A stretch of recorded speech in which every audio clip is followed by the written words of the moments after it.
आइए सर, आपका बहुत बहुत धन्यवाद।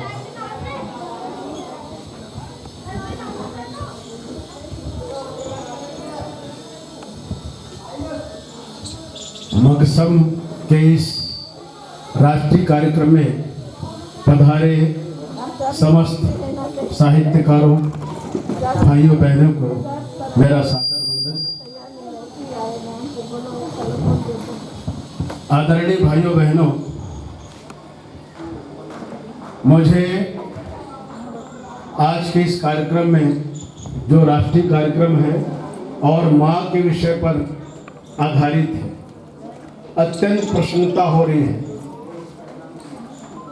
जब हम देखते हैं कि आज के परिवेश में अधिकांश जगह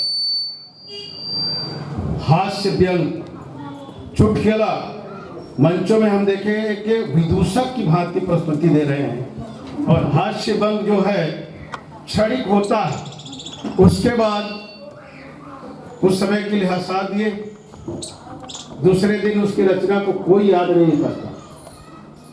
और जो वास्तविक गंभीर रचनाएं होती है, सूर, कबीर, तुलसी, मीरा, इस प्रकार के जो पहले साहित्यकार हुए, सूर सूर तुलसी शशि उडगन के सवदास, आज के कवि खद्योत्सम जहाँ तह करत प्रकाश। इसका कारण यही है कि हम सब हास्य व्यंग तक ही अपने आप को अपना साहित्यिक धर्म समझते हैं। हालांकि हास्य भी जरूरी है, क्योंकि आज के समय में आपाधापी युग में लोगों के होठों की मुस्कान लुप्त होती जा रही है। सब इतना व्यस्त हो चुके हैं, जीवन की गतिशीलता इतनी बढ़ चुकी है कि मनुष्य इस कलयुग में वास्तव में कल की भांति, मशीन की भांति अपने आप को बना लिया है। और मैं तो देखता हूं, जैसे कि आज मैं दिल्ली आया हूं, हम गांव में हैं तो बहुत सुखी हैं, बहुत शांति है, बहुत आनंद है। और यहां मैं देखा हूं दिल्ली में कितने भाग दौड़ है, लोग मशीन की तरह चल रहे हैं, दौड़ रहे हैं। और दौड़ना जरूरी भी है, अगर वो नहीं दौड़ेंगे तो पीछे रह जाएंगे। इसलिए इस आपाधापी युग में हास्य व्यंग जरूरी है, लेकिन जो गंभीर रचनाएं, जैसे कि इस मगसम संस्था को मैं तहे दिल से साधुवाद देता हूं, मैं नमन करता हूं कि मां के विषय पर इन्होंने 2016 में प्रयागराज में प्रथम आयोजन किया।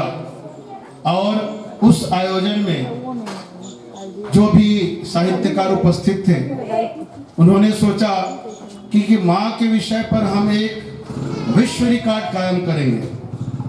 और विश्व रिकॉर्ड को कायम करने के लिए प्रतिबद्ध होकर के लगातार आज 7वें वर्ष तक के उन्होंने हर जगह देश के विभिन्न प्रांतों में, विभिन्न जिला में जगह जगह कार्यक्रम किए।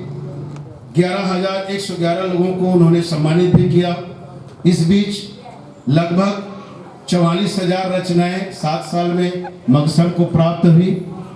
और 44,000 रचनाओं में आज का जो हम लोगों का कार्यक्रम है, 1,111 साहित्यकारों की जो रचनाएं आज छपी है 4 भाग में, वे सब साहित्यकार यहाँ पर उपस्थित है। और सबका विषय सिर्फ एक है, माँ। माँ ही एक विश्व क्या इस सृष्टि, ईश्वर की एक ऐसी देन है माँ, जो जिसकी तुलना किसी भी रिश्ते से नहीं की जा सकती। मैं तो ये कहता हूं कि माँ शब्द को हम वाचाल लोग तो क्या, गूंगा भी, कोई कितना भी गूंगा रहता है, वो भी अगर माँ बोलना चाहे तो बोल लेता है। ये माँ है। और एक बात मैं आप लोगों का ध्यान आकृष्ट करना चाहता हूं। मैं जब देखता हूं आते जाते रोड में ट्रक चलाने वाले भाई अपने ट्रक के पीछे माँ का आशीर्वाद लिखे रहते हैं। कुछ लोग लिखे रहते हैं माँ का आशीर्वाद, कुछ लोग लिखे रहते हैं माँ की ममता, कुछ लोग लिखे रहते हैं माँ मेरी दुनिया तेरी आंचल में, माँ मेरी दुनिया तेरी आंचल में। तो मैं उस ट्रक चलाने वाले, ऑटो चलाने वाले भाइयों को मैं करबद्ध प्रणाम करता हूँ, नमन करता हूँ कि वो ऑटो चलाने वाले, ट्रक चलाने वाले माँ के प्रति श्रद्धा भक्ति रखते हैं। तो हम लोग तो साहित्यकार हैं और साहित्यकार लोग आज भटक रहे हैं, श्रृंगार में, हास्य में, व्यंग में, इसी में मस्त हैं। लेकिन यह जो संस्था है मकसम आज 7वें वर्ष प्रवेश कर गया है और लगातार सिर्फ माँ विषय पर कार्यक्रम आयोजित कर रहे हैं। 44,000 रचना आमंत्रित किए, 11,111 लोगों को देश के विभिन्न प्रांतों में जाकर सम्मानित भी किए और आज 1,111 लोगों की रचनाएं ये 4 भाग में पुस्तकें छपी है, जिसके लिए आयोजन है राष्ट्रीय स्तर का आयोजन। मैं इस मकसम को नमन करता हूं और साधुवाद देता हूं। वास्तव में यही साहित्यकार का धर्म है, मर्म है। जननी जन्मभूश्च जानवी च जनार्दन जनकः पंचमश्च जकासः पंच दुर्लभः। ये हम साहित्यकार लोग जब माँ को याद नहीं करेंगे, माँ के लिए नहीं लिखेंगे, तो क्या उस ट्रक चलाने वालों से हम अपेक्षा करेंगे, ऑटो चलाने वाले से अपेक्षा करेंगे? लेकिन वो लोग आगे हैं, हम लोग से आगे हैं, हम लोग तो हास्य में मस्त है। इसलिए यह जो संस्था है मेरे हृदय से नमन योग्य संस्था, मैं उसको हार्दिक नमन करता हूँ, वंदन करता हूँ। और यही हम लोगों को चाहिए कि जो माँ है, पिताजी है, इसके बारे में हम लोग लिखें।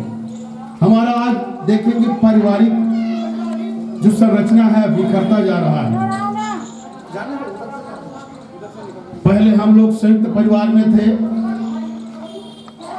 तो न केवल माँ और पिताजी बल्कि दादा दादी पर दादा तक के हम लोगों की श्रद्धा भक्ति थी और हम लोग समूह परिवार में एक सूत्र में बंधे हुए थे।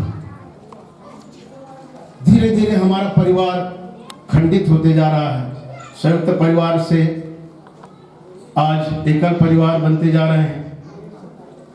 बीच में आए हम दो, हमारे दो, अब तो ऐसा लगता है केवल हम ही दो, मैं ही हूं, ऐसा हो जाएगा, ये स्थिति आ गया है। तो हम साहित्यकारों लोगों को चिंतन करना चाहिए कि हम माँ और बाप और दादा दादी सबको याद करें, उसके लिए लिखें। यही हमारा धर्म है, यही हमारा कर्म होना चाहिए। मैं इस गरिमामय अवसर पर समस्त साहित्यकार लोगों को इस माँ विषय पर जो दूर दूर से आए हैं देश के विभिन्न प्रांत से, मैं हार्दिक साधुवाद देता हूँ और अपेक्षा करता हूँ कि हम लोग माँ और बाप के बारे में सोचें, उनके बारे से लिखें, उनके प्रति न केवल लिखें और सोचें बल्कि मनसा वाचा कर्मणा हमारा वही श्रद्धा भक्ति भी होना चाहिए। ऐसा नहीं कि हम लिख तो रहे हैं माँ के बारे से, पता चला कि घर में जाते ही माँ को दूध कर रहे हैं, माँ के प्रति कोई श्रद्धा नहीं, वो भी लिखने का क्या मतलब हुआ? जो हम लिख रहे हैं माँ मेरी माता मेरी भगवान है, पिता मेरा भगवान है, तो वो भाव भी होना चाहिए घर में। कथनी और करनी में अंतर भी नहीं होना चाहिए। और अगर साहित्यकार में अगर ये नहीं होगा, कथनी और करनी में कहीं अंतर होगा, यहाँ बोलते कुछ और है करते कुछ और है, तो वो भी नहीं होना चाहिए। इसलिए मैं आप सब लोगों को दुनिया की जो सबसे अनमोल, जिसके लिए कोई शब्द ही नहीं है, माँ तू महान है, माँ तू महान है, माँ तू महान है, उसको मैं नमन करते हुए अपनी वाणी को विराम देता हूँ। धन्यवाद।